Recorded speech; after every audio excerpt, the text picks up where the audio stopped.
Hello, everyone. My name is Anne Fu. I'm an architect at Gensler, and I'm also the Design Resilience Lead out of our Vancouver, BC office here in Canada. Today, we're going to talk a little bit about Gensler as a firm, some strategies we're using to achieve our climate goals, and what that might look like on actual projects. So for those of us who might not have heard about Gensler, we are a global architecture and design firm with 49 offices across 5 continents. And currently our portfolio spans 28 practice areas under the 4 categories of community, lifestyle, health, and work. With over 3,500 active clients and 1.5 billion square feet designed just this past year, Gensler has the incredible opportunity and responsibility to really affect positive change through our work. Now, Gensler believes that addressing climate change is the moral and business imperative of our time. Moral meaning the negative impacts of climate change on humanity and particularly marginalized communities cannot be overstated. Business in the sense that buildings that aren't resilient will increasingly be considered uninsurable, uninhabitable, and undesirable. Gensler is a people-first company. That means as we emphasize the human experience. And we all know that thriving human connections depend on healthy ecosystems. And with that in mind, Gensler established the GC3, or Gensler Cities Climate Challenge, to help us achieve a net zero portfolio by 2030.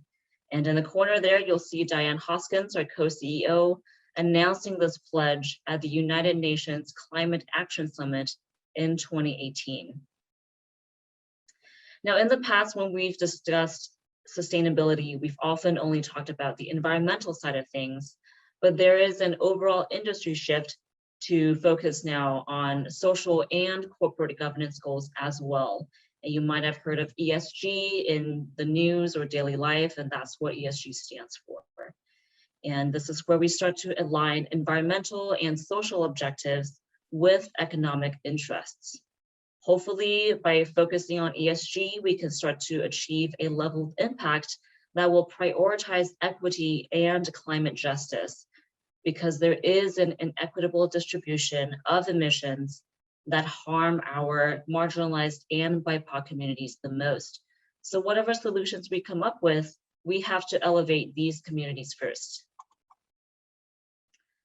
Now, there are 4 key strategies that Gensler is using to decarbonize new construction, and we will touch base on 4 of these quickly.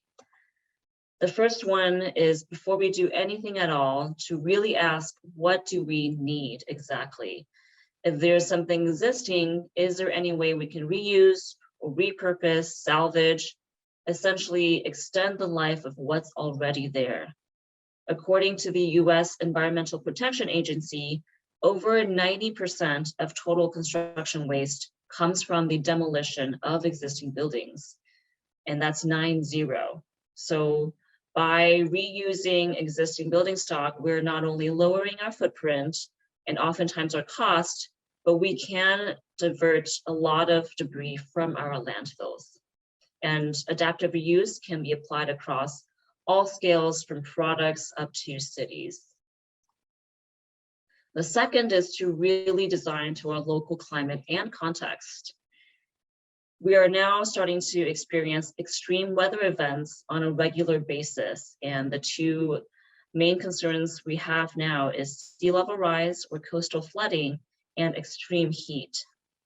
According to the Global Center for Adaptation, 1.2 billion worldwide will face displacement or forced migration by 2050 because of ecological threats.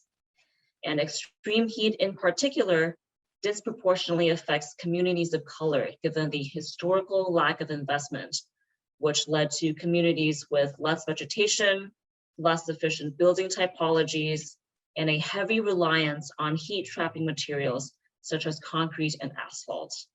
And replacing concrete and asphalt with permeable surfaces and heat reflecting materials is just one way we can start to address both flooding and heat issues. But the key here is to really start reinvesting in our local communities and create buildings that aren't just resilient, but buildings that can adapt to our rapidly changing environment. The third is to really minimize the energy consumption of our buildings. The energy consumption of both residential and commercial buildings worldwide accounts for 28% of global greenhouse gas emissions. And we can't get to net zero energy with just renewables alone. There needs to be a holistic systems point of view where we address efficiencies across the board from day one. And this strategy is tied to the previous one where we start to understand and design to our local climate. And one tangible step we can take in all of our offices is number 9, reduce plug loads.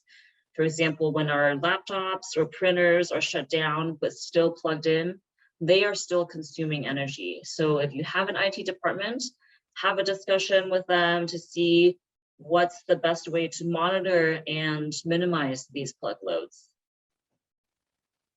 The fourth is to really understand how and where our materials are sourced and manufactured. And the production of materials, and when we say production, we mean the harvesting, the manufacturing, and the transportation of materials used in new building construction accounts for 11% of the world's carbon emissions. This chart here shows findings from a Gensler research project that summarizes the global warming potential of commonly used building materials. And we can see that steel and concrete have a significant extraction footprint. So this ties back to strategies 1 and 2. One is if we have existing building stock, is there any of it that we can reuse and save on that footprint? And also what materials make sense for this local context. But once we start to understand the footprint of our materials, we have the opportunity to start analyzing and selecting alternatives and innovating where we can. Now, what does this all look like on an actual project? This is an adaptive reuse project in Chicago, Illinois, where Gensler was able to restore and reposition the 1921 old main post office. And at 2.8 million square feet, it was the largest reuse project in the United States at the time. And because we restored and reused the building structure, we were able to divert 97% of construction waste from our landfills. This is Seattle, Washington's first modular hotel, Citizen M. Over 200 modules were fully finished in factory and assembled on site, as you can see here in the left photograph. And because everything was prefabricated in a controlled environment, the team was able to ensure a higher product quality and a reduction of construction waste. They were also able to avoid traditional construction issues such as air and noise pollution and unnecessary emissions coming from traffic and transportation. Research also shows that modular construction increases the speed to market. For example, Citizen M here was able to cut 4 months from their schedule, also addresses labor shortage issues on site, and lowers the energy demand during construction.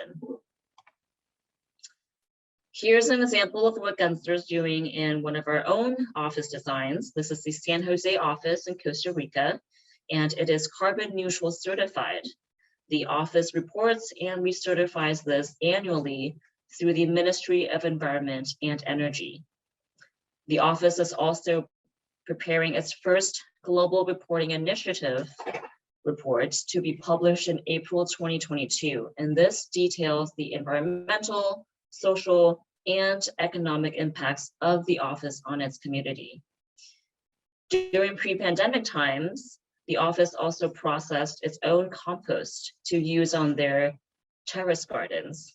And composting might be second nature to those of us that live and work in municipalities that mandate it. But for those of us that don't have that amenity, we've seen tenants reach an agreement with building management where the landlord handles the contract side of things, and the tenants pay for a private commercial composting service. In terms of regional efforts, since Gensler is a very big company, each region tends to have its own initiatives. For example, in the Northwest region here in North America, we have a weekly lunch and learn series that we call the Design Resilience Spotlight Sessions.